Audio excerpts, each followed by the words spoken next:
Te hunga kāriro ki tapoko o te ranginga ma te o te wā, hara mai, haere. Tātou kei te o maramati he wa mauri ora ki a tātou katoa, and welcome back to the Hui. Wairoa is fighting to keep its kaumātua close to home and hoping that next week's budget will help them. After Cyclone Gabrielle devastated the region in 2023, the town's only rest home was forced to close and still hasn't reopened. Now, with no aged care or dementia facilities in Wairoa, many elderly are being moved hours away from their whānau. John Boynton went to catch up with the community. I need your sweet inspiration. Aroha Claire loves to hear her mum sing. Just don't go my way. I can't remember. Mum used to have a band. Hey, what was your band's name? There was The who? Mini Minstrel. The Mini Minstrel. But these days, Me Terina needs some help. She's living with mate wareware or dementia. So you're her full-time carer, like around the clock? Pretty much, Mum. We both are, eh? You're a partnership with me, aren't you? Today, they're both at the Wairoa Bowling Club. I'm very lucky that I work at a place where I can take her to work 2 days a week. Aroha is the kaimahi for Pu Teke Teke, a brain activity program for kaumātua with mate wareware. So it's good for her to be out so people can see that she's somewhere. She's in the community. Hopefully everyone's had a great week this week. It's kind of like cancer way back in the days when there was no cure and people didn't want to talk about cancer and just called it the C word. It's just a little bit the same with dementia mate wareware. Supporting whānau in Wairoa is so important. We want to keep you at home. Tracy Lanigan set up the pilot program 4 years ago with local iwi health provider Kahununu Executive. We're just saying to people, come and exercise your brain, just get it going. Breathe in. Breathe out. Each week, kaumātua come together to exercise, sing and hang out with their mates. The stigma, I think, will naturally start to decline as people realise actually it's not so much the dementia we're focusing on, it's actually being well and living as well as we possibly can. It actually means the world to me. What does it mean for you, Mum, coming to a place with some other people you know? It really is good to see them. This program also offers a critical support system for carers. Sometimes I'm okay, sometimes I'm not okay. I'm still processing it into my brain. I hate that day will come that he's not gonna be remembering me. Caroline Evans' husband Dave has just been diagnosed with Lewy body dementia. But this program helps him a lot. He even requested, why they only running 2 days? I wanted 5 days, huh? Because he is really excited. Thursday and Friday, he's really excited and looking forward to attend this program. So we're just grateful. There's research out there that says if somebody with mate wareware attends an active brain program like we're providing, it can delay their move into an aged residential care facility by up to 18 months. So that means they can get to stay within their whānau, stay within their community. Bess Speakman knows the challenges of caring for whānau. My niece called in to see me one day and said that her koro was down at the marae and he didn't look good. Bess's brother Ray was in distress. My niece said, Auntie, you need to go and see him. And that was a shock. I don't know how long he'd been out there. He hadn't been eating. He hadn't been showering or taking care of himself because he was thin. I mean, this guy was 6'3" and so skinny. He wasn't even 50 kilos. So I just said to him, go and get your bag. I'm taking you home. Ray was diagnosed with dementia and Bess became his full-time carer. Getting him clean, getting him to the doctor. Does it make you think about how easy it is for kaumātua to end up to slip through in the that cracks? situation? Absolutely. Absolutely, it doesn't take long. The Hui Te Ao program became an important part of his recovery. I didn't even know that there was a dementia program in here. Yep, was that good? I ended up working for them. But last year, her brother's health took a turn. He had an op, and he really didn't recover from that. Then he went to rehab, and rehab sent him to a rest home in Havelock North. So he couldn't come back home? No, he wasn't mobile. It's hard enough for whānau coping with dementia, but in Wairoa it's even harder because there are no care facilities here. Getting into or out of Wairoa by land is impossible. The town's river broke its banks, engulfing homes and businesses. In 2023, Cyclone Gabrielle devastated Wairoa, destroying homes, businesses, and the only rest home for people living with dementia. There's no acute care for our elderly. There's no dementia care for our elderly. We've got whānau that have had to leave, kaumātua kuia, that have had to leave Wairoa because there's no facility here for them to be cared for. The closest facilities are almost 2 hours away. Right now they're in either Gisborne or Napier. Community leader Denise Eagle-Simkarekare and Mayor Craig Little are desperate for a solution. We've got no dialysis, we've got no dentists, mental health is at an all-time low, and we've got no real elder care. No, it's not fair. Bess was travelling back and forth to Hastings, a 4-hour round trip, and Ray's health was rapidly deteriorating. He'd slipped back too when I picked him up. Watching him slip back to being his shell, I think that was the hardest. He died at the rest home. If Wairoa had a rest home, would he have been able to come back? Yeah, absolutely. The government's heard plenty now from everybody here in Wairoa. We've just got to make it happen because too many families are suffering. Yeah. The District Council is fighting hard to build a new rest home. So we've got the land, we've got an NGO that wants to operate the facility for us. We just now need the government to help us come up with the capital. And we've been told that it's around 15 mil. That's 15 million they need from central government, and they want to start building this year. We're doing everything we can to help ourselves, but we do need the government to get on board and help us as well. In the meantime, programs like Hui Te Ao will keep serving Wairoa. We've got to be their guide. We've got to be sometimes their voice, and we've got to make sure that they're okay where they are. And for the kaumātua here, it's been a long day. Oh, sorry, Mum. Are you getting a bit of anxieties? And Me Terina is worried it's been a long day for our cameraman too. He's getting tired. Oh. Can't you see it? I can see, Mum. I'm working him too hard, eh? Do you think he needs a pay rise? Yeah. I'll ask my boss. He's done a good job, hasn't he?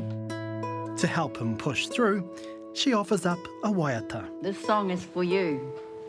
Ka waiata kia Maria he nei whakai ko te whaia o te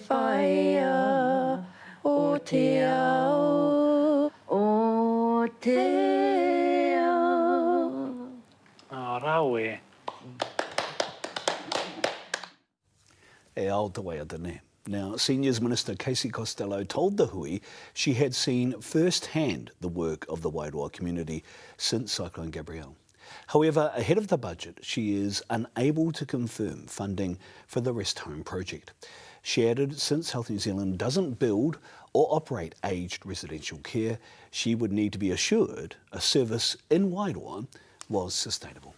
Ka tiake e taro kau I hoana e te iwi, ka rere tunu te kōrero e hāngai ana ki te mate wareware. After the break, a world-renowned Māori neuroscientist takes his groundbreaking brain research out into the community.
Kua takarure mai anō rā, koutou ki tā tātou hui e mihi atu ana.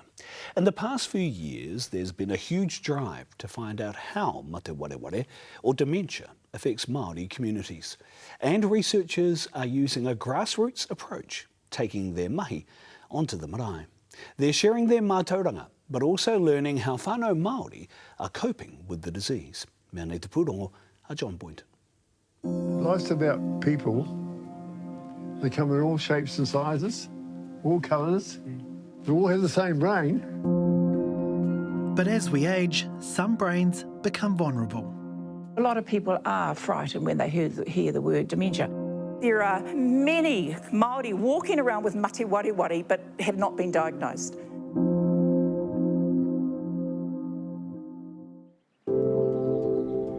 Talking about dementia or mate wareware is never easy.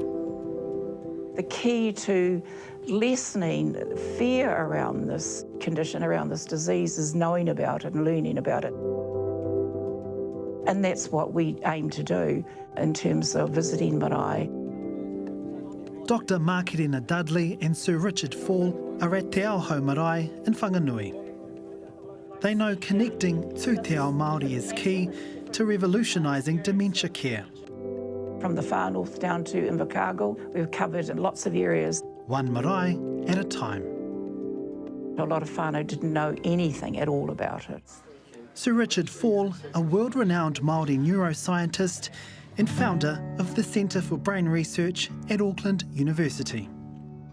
Tēnā koutou, tēnā koutou, tēnā koutou katoa.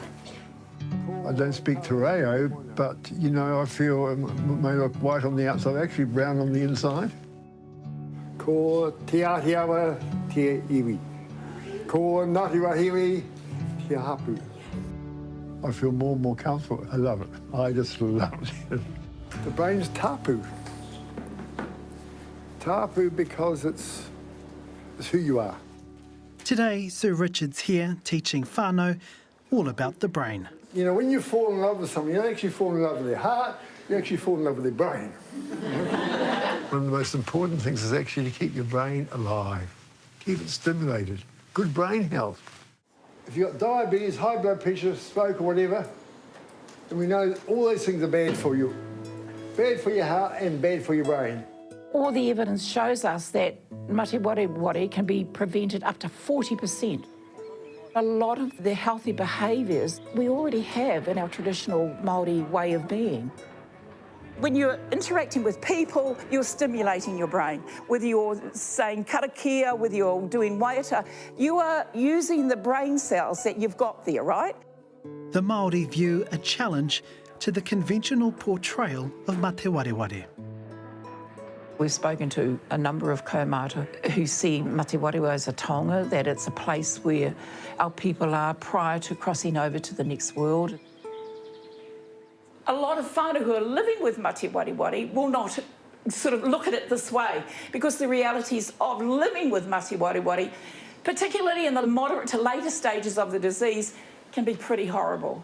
You don't have the brain cells telling the legs how to walk. You usually have double incontinence because that part of the body is not being told how to function properly. You have people with advanced mate wareware who often suffer from malnutrition because they forget how to swallow. This is something Laura Tupai knows all about. She cared for her nan in her final years of life. It makes me feel privileged to have done that for her.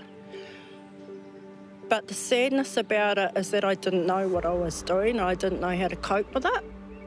Unfortunately, a lot of our whānau, particularly I've found those people living in more remote areas of the country, don't have that information or don't have any training, and they are struggling.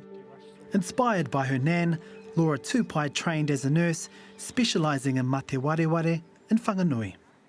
I just want to give back to our whānau. It's like me doing my grandmother over again, but with knowledge. Having this wānanga here today, I've seen people that come in from the community that live with mate wareware with their loved ones, but don't have as much information out there. It's not readily available until it's too late. Mene mai. Te tiro mai, please. Oh, stunning.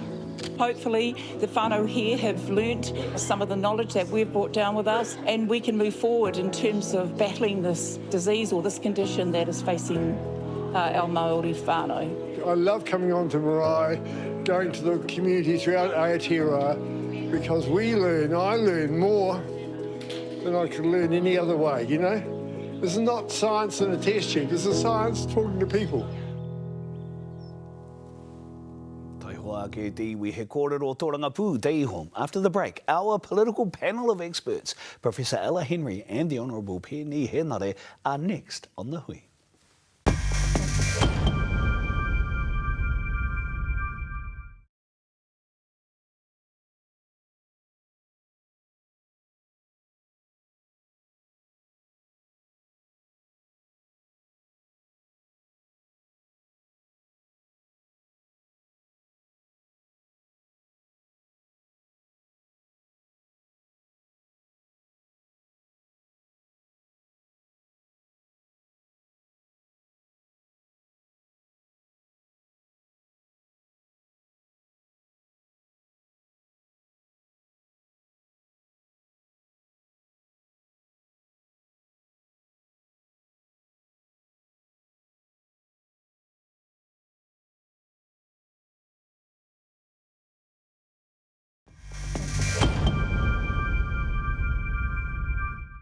Kia tahi atu take nui o te wā iai nei. Ara ki te ao tō Rangapu joining us now. Wow, what a political lineup we have. Political commentator extraordinaire Professor Ella Henry and former Minister the Honourable Penny Henare are with us now. Ia kuranga tēnā kōrua no mai. Thank you so much for your time.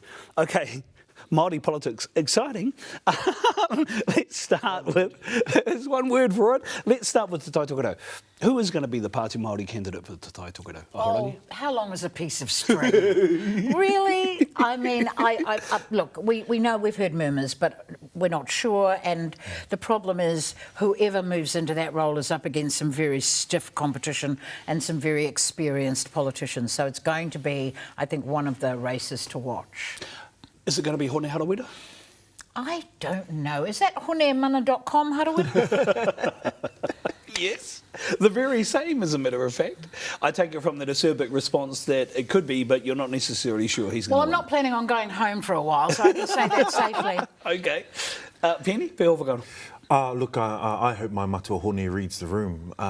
In 2023, Te Pāti Māori campaigned on Hawaii ki hou, a new vision, mokopuna decisions, and my reflection is that he doesn't represent that, where I think they've got an opportunity should they choose somebody that does. Okay, so let's just declare an announcement now. It's not you, is it? I said mokopuna decisions, not pakeke decisions. Not tupuna decisions. No, okay. The other interesting thing about the Tai Tokerau, obviously with the new Tai Tokerau party announced by Maria Meno Kapakingi, the Māori electoral race is going to be, it's going to be interesting this year, Horan. And I think I've said this before, I mean, I barely survived the destruction of Mana Motuhake at the beginning of the noughties, and I have that same sense of dread now that this open slather of contention and acrimony may well convince our people to stay away from the polling. And there were 170,000 Māori who didn't vote last time. And if that kind of level doesn't vote this time, it's going to be catastrophic for us as an outcome. Do you see reasons to vote? I mean, you have a look at what's happening in Tai Tokerau. You've got some interesting Labour Party candidates, and I'm trying to be sensitive to my whananga over here, given what's happening. There's always reason to vote. It's the one. I mean, you know, our parents and our grandparents went to war to protect our right to vote. So I may not be the most avid fan of the democracy we've ended up with, but the ability to choose who leads us is critical to our citizenship, and our people absolutely must vote and look for parties and policies, not people and personalities. Wow. I think that's a really good observation, and because the rhetoric at the moment is a shift away from a multi-party system at the moment, and we hear talks of independence, vote for the independent member, who cares who you give your party vote to. And I understand where some of that's coming from, but the harsh reality of it is that is a confused future. It's not one that is very clear to our whānau and our people out there about why they should vote or what their vote means for them after the election. And I think that's something that those who are putting their hand up need to start considering. It is a shift away from the personality piece, and ultimately for the likes of my former colleagues in the Labour Party, you've got to tell us something. You could have the best candidates in the world, but they've still, like every other party, must sell us the vision for our people moving forward. Where do you think the biggest surprise is going to come from out of the Māori electorates? Look, I think there's a hotly contested seat in Wairiki, and I love Rawiri, and I think Rawiri's a strong, good candidate.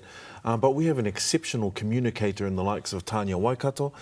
We've got a well-known wahine in Tony Boynton. So I think that's a race to watch. We've already spoke about Tai Tokero, and I'm just as confused as others up home. But I think that's one that I'd keep a close eye on. Okay. I couldn't agree more. I also think that Tāmaki Makaurau is always, because we are such an interesting place, Auckland. You know, we have the largest population of Māori in a concentrated space. He knows it better than anyone. We're related to half of them between us.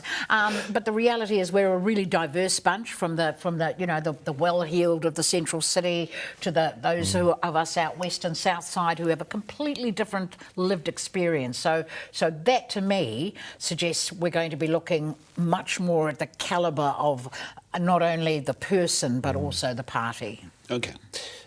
It is a budget announcement. There is a budget announcement next Thursday. It's always an interesting time when budgets come around. What do you expect to see or hear, or if anything at all?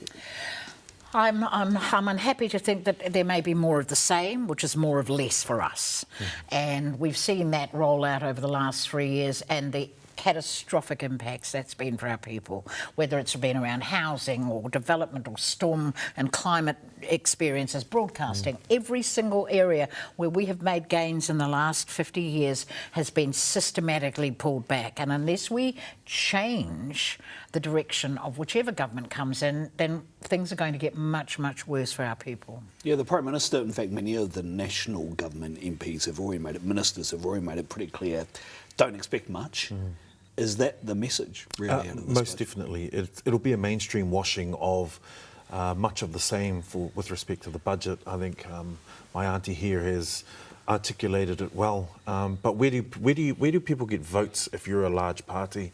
What you do is tamariki. You invest in schools, you invest in those kinds of infrastructure that our people see a clear benefit in. But for Māori, it doesn't come across that way. It's not communicated that way. You can invest in all schools across the country, but sadly it can't help but feel that kura kaupapa miss out. I'm expecting that there'll be an education, and it's already been signalled, an education announcement, and it'll be something in the form of something for everybody, but ultimately that means nothing for Māori. Yeah, there's been a very much a change, new qualifications in high school education, you know, 5 subjects a year, pass at least 3 of those, science, English, maths, compulsory, as you say. There's been a limitation, outcomes for kura kaupapa, Māori, te reo Māori in primary schools, that kind of thing. So that's the trajectory I think that we're probably going to see. The other thing I think that's really important though, and I'd love to get your feedback on that, is that going to work for the government? I mean, the polls aren't great. For the national government and the right centre government, centre-right government is still the most popular according to the polls, poll polls. And as I've said, probably the only thing that can stand in the way of that happening is a lack of Māori participation at the next election, because we know when we participate, we are the community that makes the ground shake. You know, when Māori actually go to the polls, we change stuff, we make things happen. And so all of us who have a public voice, I think, have a responsibility to ensure that our people understand how critical it is to get registered, to vote, to make sure your nanny has a ride and your cousin has a ride to the polling booth, because we need to make this and the next government utterly accountable to us as treaty partners, first and foremost. You know, the promises that were made, but also as people who are trying to create the best and most viable state that we are, which is a country built on aroha tika and pono. Do you think we're going to see a furthering of the journey away from treaty principles. We've got RMA coming down the chute. Conservation changes that the Minister of Conservation, Tama Pōtaka, has already signalled. Are we going to see more of that in legislation before the election, Penny? I suspect so, and my experience through budgets is look at the new flash shiny announcement, but in the order paper that'll be pushed through under urgency through the budget, which will mean a significant continuation of the government's agenda. They've already signalled it. Treaty clauses either being amended or removed. I suspect that they'll be pushed through during urgency in the budget, not to be passed, but enough to use it as a platform going into the election, with the view to perhaps returning back to the government benches, and the pie, if essentially, would have already been half cooked. There's a phrase that I heard over the weekend. Actually, it came out after the pre-budget announcement by the Prime Minister to the business sector. The phrase is social cohesion. I'm not sure what that means, but the Prime Minister is very deliberate in using it. What does it mean? I actually wrote a paper about it. I'm asking the right person there. Because it is a critical ingredient of building strong communities. So it was when I was doing the work on the National Science Challenge on Building. And there were communities around the country that were developing social cohesion strategies. And that is about how communities work and live together harmoniously. I am yet to see evidence that this government understands how to create harmonious communities, because they are the foundation of social cohesion. When we all believe in the same thing, when we're all walking in the same direction, when the waka is pointing in the direction we all want, then you have social cohesion. I have seen little evidence that this government understands that. Okay. Can I mention one person in particular, because he's talked about social cohesion? Winston Peters. The man knows how to get headlines. I mean, buying back of BNZ, a little bit of announcement on KiwiSaver. But this man, when you talk about social cohesion, it feels like Winston, that is not. That's right. He's the absolute opposite to it. If you look towards some of the statements over the last couple of weeks, it almost seems to be undermining the Prime Minister, undermining the National Party in particular. It looks towards undermining potential budget announcements, but setting himself up for the election. And I think if our people are open and clear about what the strategy is from Matua Winston, I hope it'll inform the way that they might see their vote going. Do you think, though, that I think the government will last its term, but his poll rating and approval rating is going through the roof? I don't see anyone holding him back now. No, and the thing, none of us can ever forget that this man is an absolute politician. He has been a power broker since he first went into Parliament. He knows how to play the game. He can sit on both sides. He can be on both sides at once. It's extraordinary. So I would suggest that he's setting himself up to partner with whoever or whatever configuration makes it through the gate. Okay. Thank you both very much. Wow, what a panel. Professor Ella Henry, Penny Henry, tēnā rā kurua. Thank you both for your time. Akāti ko tā rā whare te te kōrero. A te hui ki kone mo tēnei raro pō te he te. Thank you for joining us this week, and we look forward to bringing you more of Te Ao Māori next week. Until then, e ngai hui kia mau ki te turanga o Taputapu Atea. Haumi e, hui e, tai ki e.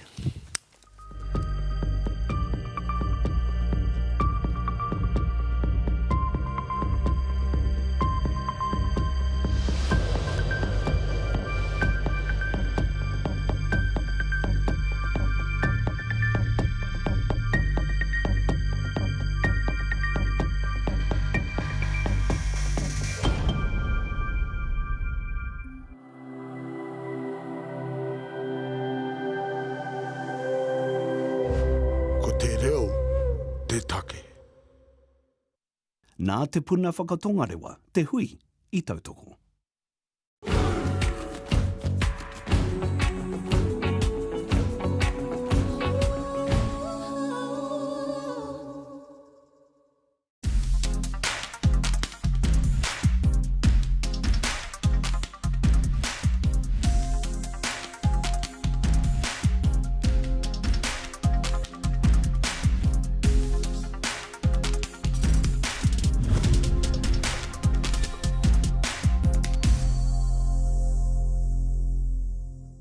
Kia ora and welcome.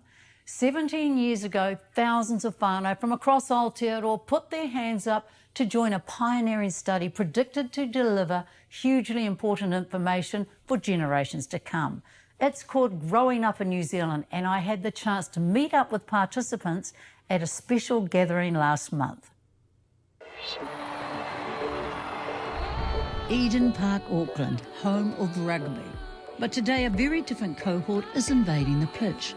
Hundreds of teens born between 2008 and 2010 are here to celebrate being part of something extraordinary.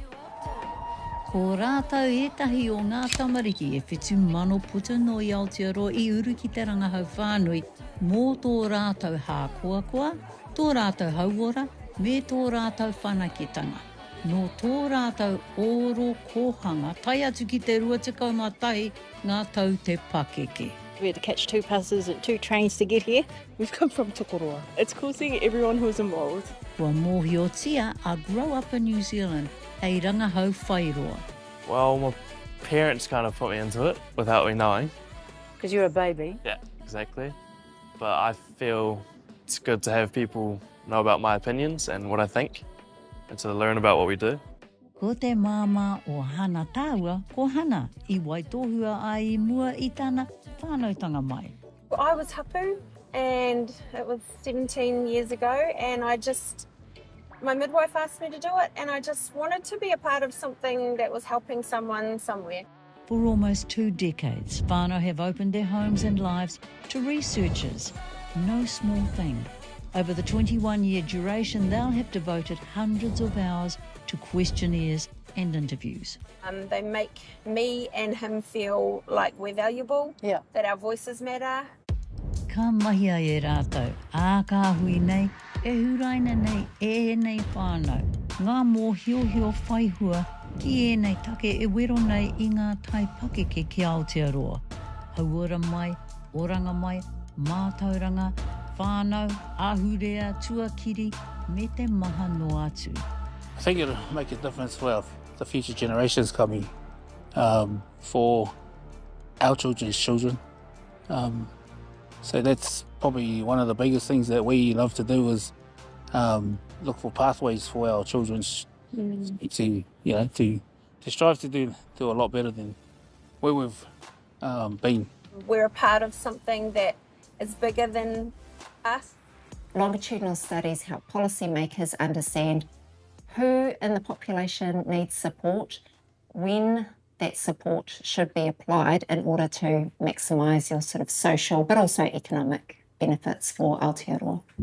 Ko Sarah Jane Payne te kaiarahi o tētahi o ngā rangahau nui katoa I Aotearoa o tēnei āhua. He motu hake ki te whakaatu I te kano rautanga o ngā ahurea me te ohapori.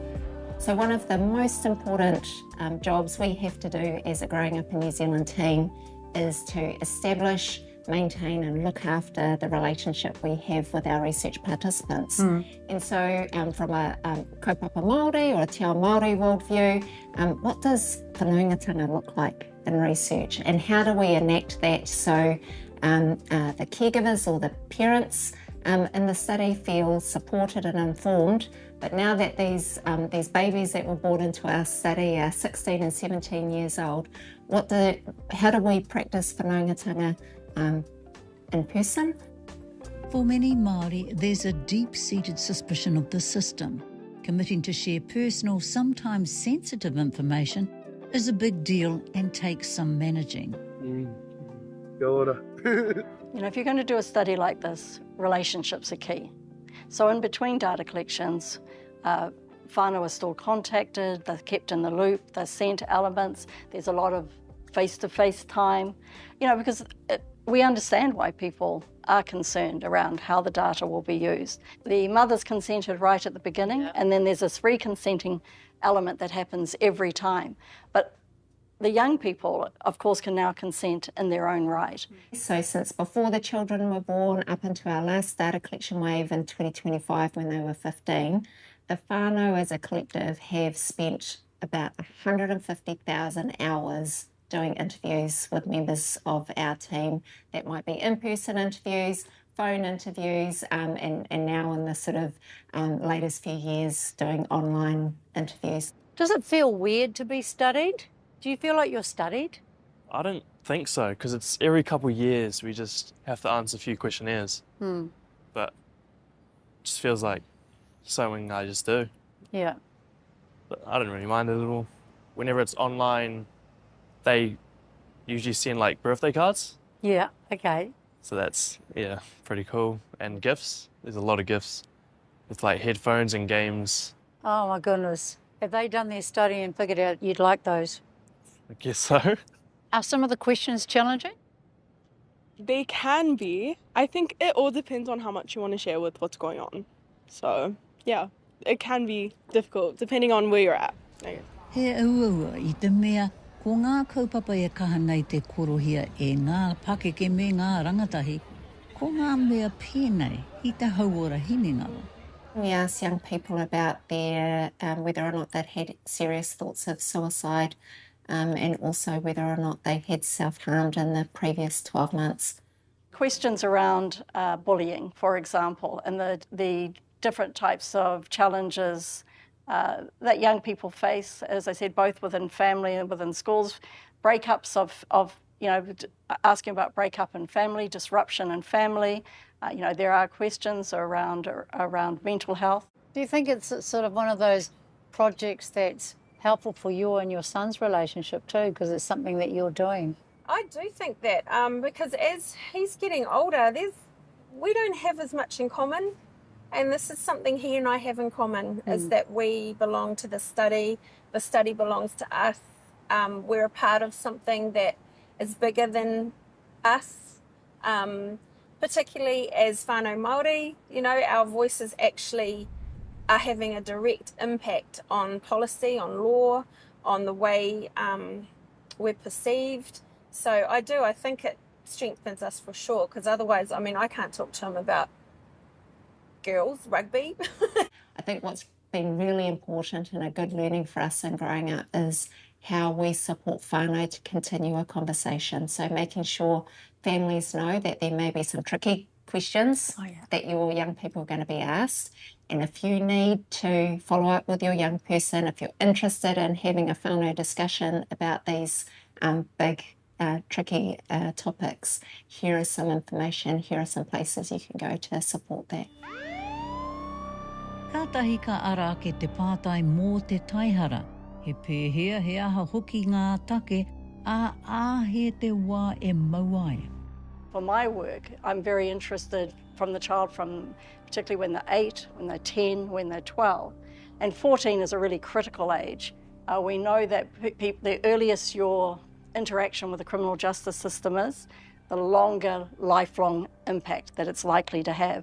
We know what their aspirations are, so we start to see where the opportunities are for those children, but we also start to see where are the really significant barriers, where are the issues for those children, what happens in school, why do kids stop going to school, all of those sorts of elements. And what if you're observing and something's wrong? Do you simply take notes and put it into your study, or do you act and do something? Yeah, that's a really great question. So we do a little bit of both. So we do have protocols. So if someone from the team is out, what we say in the field, they're out collecting data and they do note something that could be serious and significant for a whānau, then we do record that and have a process for managing that. Yeah. Do you feel safe sharing those comments? I do. I think I do, because there's a lot of people involved, so it's not like it's just me. AI is no longer the future. It is already here and shaping everything. Nei tau te kaumāwhitu tonu I te tīmatanga o te rangahau, kua kaha te huringa o te ipurangi, I ngā pūrere matahiko me te maha atu. These young people were born in the time of the iPad, and they're about to finish school during an era of agentic AI. Hei tā ChatGPT, ko tā agentic AI, kāre e whakautua noatia ngā pātai, engari ka mahia mau, pēnei me te whai tō ake kai āwhina. And so that it helps us understand just the rapid technological developments that have happened in the last 16 to 20 years that were not within our field of vision when we were born. Āhuari te ki ngā tino rerekētanga o te āhurangi e pānei ki a tātou katoa, tai atu hoki ki tēnei reanga. I think just recently we need to take a lot of care and think carefully about the impact of extreme weather events on young people right now, be it through direct experience, seemingly on a monthly basis, if not multiple times across a year.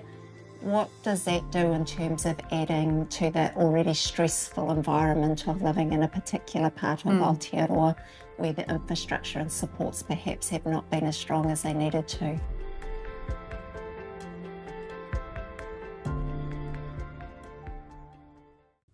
After the break, what's the biggest game changer when it comes to tamariki rangatahi wellbeing?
What are the things that make your life really joyful, I guess?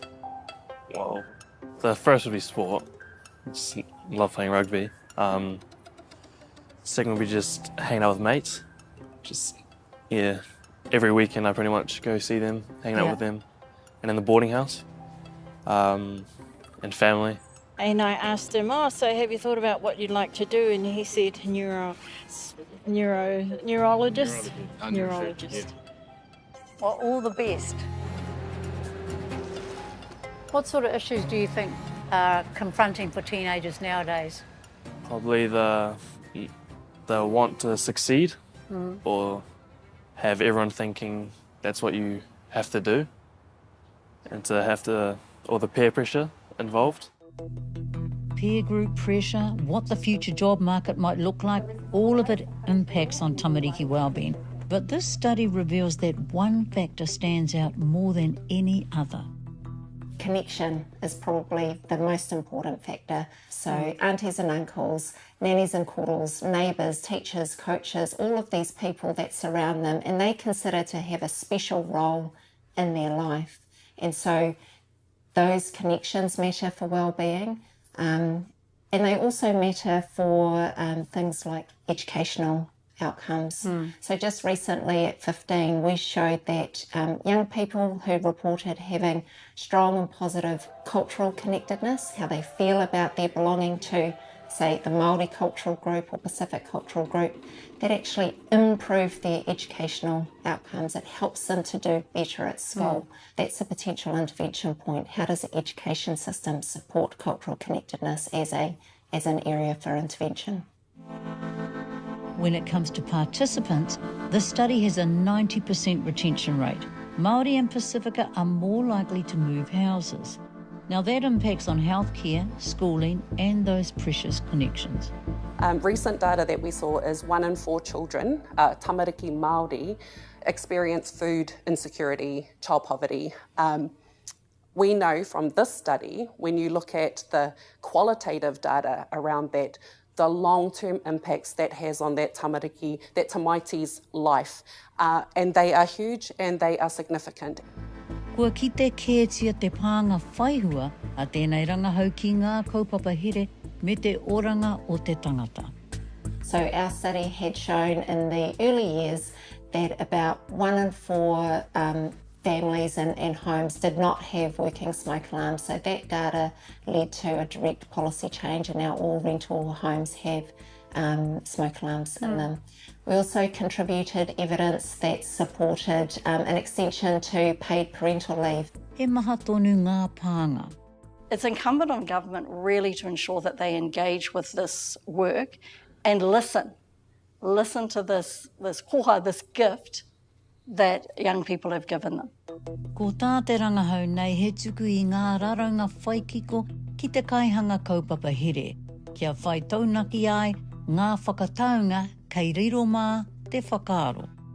In this time that we're in, we are seeing a lot of reckons, feels, ideology driving policy and legislation, and I think that it's important that our decisions are based on evidence and sound data. It seems that data and expertise and evidence isn't as top of the pops now as it used to be. Yeah, that is the sort of sense, I would say, right across the research ecosystem, that the fact that evidence exists does not guarantee that it's going to be picked up, used and really leveraged. Take health and developmental issues for children. New Zealand still languishes near the bottom of OECD measures. The Children's Commissioner has no doubt about what's needed. First of all, for all parties across our parliament to make that enduring commitment to making ending poverty that affects children in this country an ongoing and enduring priority of national significance. We've got the architecture in our child poverty reduction legislation, but now we need to put that into real practice. The second thing is ensuring that our incomes in Aotearoa New Zealand are actually at a rate that it makes it realistic to live and to function in Aotearoa society. And the third thing that we need to see is increased targeted assistance. And for particular groups who are more impacted by hardship, such as our mokopuna Māori, our mokopuna Pacific, and our mokopuna with disabilities, we need to focus and target that support in ways that are really going to make a difference for them. And we need to listen to what those groups of mokopuna and their whānau are saying will actually help in real terms. The experiment is called the Dunedin Study. E hara tēnei rangahau I te tuatahi. I o te poti, tīmata ai tētahi rangahau I ngā tau 70, a e haere tonu ana. It is census night. Similar but different is the New Zealand census, which began in 1851 and has been held every 5 years ever since. It too has provided vital information for decision makers, but the government intends to replace it. I, along with others, are concerned about the cancelling of the census. I was a former Minister for Statistics, Associate Minister for Statistics, so I know the importance of having good information to make policy. The census cannot be replaced by administrative data. All of these different types of studies, surveys, administrative data sets, we need to think about it as an ecosystem. We're all there serving a different purpose, but we also rely on each other. So we shouldn't think that the census can just be easily replicated or replaced by other parts of the system. So here we are at Eden Park, everybody, New Zealand's national stadium. Ki Eden Park I te ao Pereira. Koira te wā tuatahi I whakakotahi mai ai ngā kaiuru o te rangahau are growing up in New Zealand. Ko ngā mātau, rātau, ko ngā taitamariki, ko ngā kai rangahau, ko ngā māngai, ko ngā kai tautoko hoki. I huro te wāhi. It was quite a bit busy because I didn't realise there were this many people that were involved in the studies. For me, it was about contributing for Māori, coming from a Māori home and not a good home, but I wanted to make a difference for me and my family so that we can break that cycle.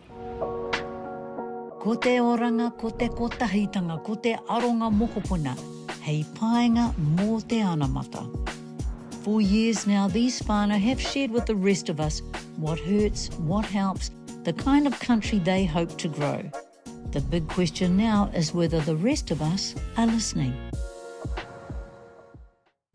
Yes, and that's the point. Are we listening? Will the people with the power, you know who, let the data do the leading rather than reckons or ideology? Watch this space. After the break, let's take a look back over the last week.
Welcome back. Last week, what a humdinger.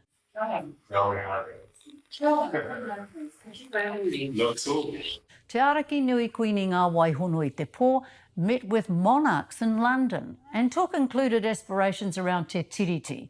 Meanwhile, the government back here confirmed it will amend 19 laws to remove or weaken references to the principles of the treaty, so they are clear and consistent. Apparently someone's confused about treaty obligations, and I'm pretty sure it's not Māori.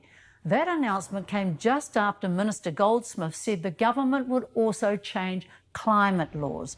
It wants to stop companies being sued for damages caused by their greenhouse emissions, a direct response to climate and treaty activist Mike Smith taking a case to the Supreme Court. The minister described Mike's case as creating uncertainty in business confidence and investments. Mike described the government's move as an affront to democracy. Then there was Minister Tama Pōtaka, celebrating plans to open up more conservation land to fee-paying visitors, modernising the management of conservation land and supporting economic growth. The opposition warned it could open up 60% of the conservation estate to sale and impact on how treaty settlements are interpreted. Gosh, that pesky treaty thing, such a handbrake.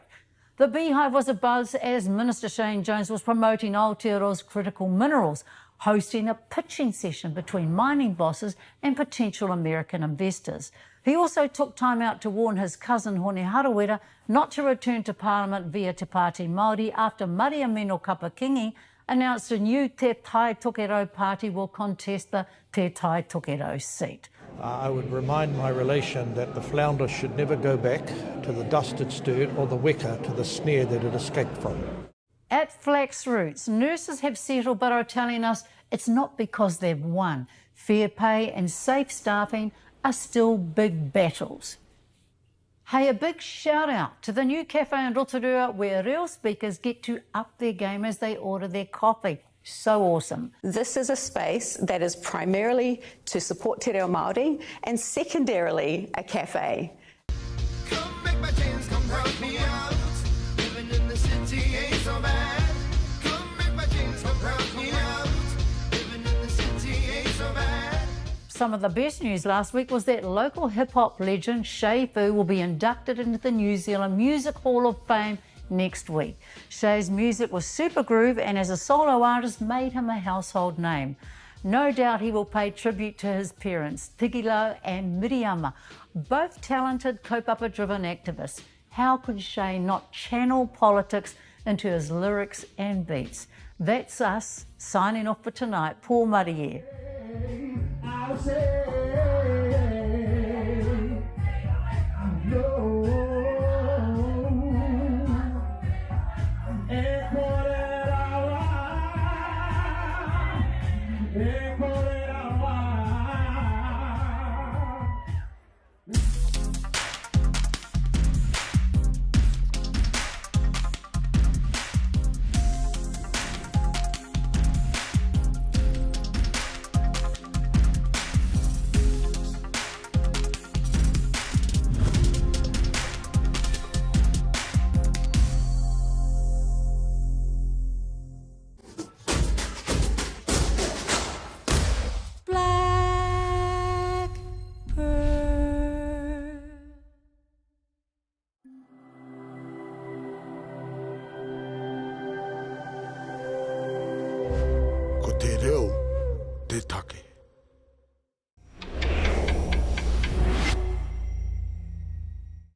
For more Te Ao of Moana, stream full episodes now on Māori Plus.